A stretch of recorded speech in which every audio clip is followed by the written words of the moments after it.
seed I grow, let him who is my true love show. She repeated the poem, tossing small handfuls of hemp seed as she walked. Not much, of course, but Mrs. Fowler had mentioned that she didn't need much. It was more of a symbol than anything else, an ingredient in the ritual. Rounding the church again, Hattie shot Amelia an excited smile as she continued with her process. According to Mrs. Fowler, Hattie needed to circle the church 3 times before she could look over her shoulder and see the face of her true love. Only 2 rounds to go.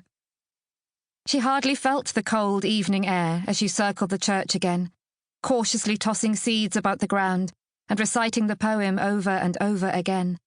The closer she grew to completing the 2nd round, the more her anticipation mounted. She hoped it worked. It was not easy being her age, with nary a man in all of Devon with whom she could imagine herself falling in love. She was only grateful she'd had the weakness to complain about her plight to her maid, for the woman had immediately suggested paying a visit to the local cunning woman. Mrs. Fowler had not disappointed. She'd seemed to understand Hattie perfectly, far better than Hattie's friends had, at least, even though they had all found their true loves. Of course, Amelia had lost hers to a wretched carriage accident, but she still had him for a time. Her friends clearly believed Hattie to be delusional, but she wasn't. She knew magic was not real, not in the way that casting a spell would bring about a husband out of thin air. No. What Hattie desired was a clue, insight, anything that might direct her toward her true love, for she hoped he was somewhere out there, waiting to meet her. But she was growing restless waiting, and she longed for a confirmation that her waiting would not be in vain. Turning the corner of the church for the final time, Hattie's heart hammered in her chest, pulsing like the erratic thrum of choppy waves on a stormy shore. She reached the place that signified 3 full circles of the building, stepped around the corner, and stopped. Drawing in a deep breath, Hattie glanced over her right shoulder, careful not to make the same mistake she'd made when going the wrong direction, and looked directly into the dark, gleaming eyes of a fox. A scream ripped from her throat, tearing into the quiet night, and the fox jumped, turning about and fleeing with swift agility into the trees behind him. Hattie stepped back, her shoulder blades bumping into the rough wall of the church as her mind flashed with the image of the fox.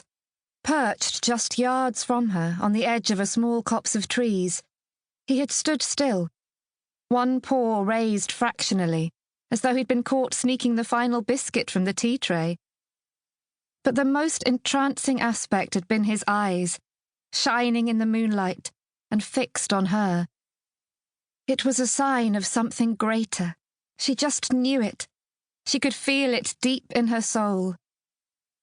Hattie pushed off from the wall, her mind racing with the possibilities of what this could mean, when Amelia barreled around the corner, nearly crashing into her. "Oof!" Hattie stepped back, leaning against the church again, chest still heaving. Amelia gripped her shoulders, her slender fingers digging into Hattie's arms as her wild eyes raked over her. "Are you well? What happened?" Hattie nodded. "It worked. I saw a face." "Whose face?"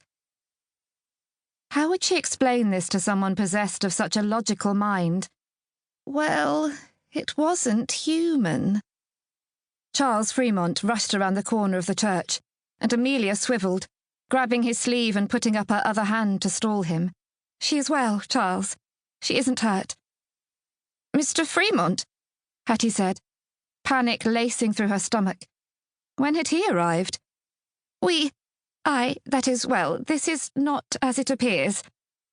"I'm not sure I know how it appears," he said, stumbling forward a step before righting himself. His gaze shifted between the women as he tugged down his waistcoat. "So, perhaps you may tell me what is going on here. Are you in danger?" No danger," Hattie said, shaking her head. That did not appease her friend. "Then why did you scream?" Amelia asked. Hesitation nipped at her. She had had a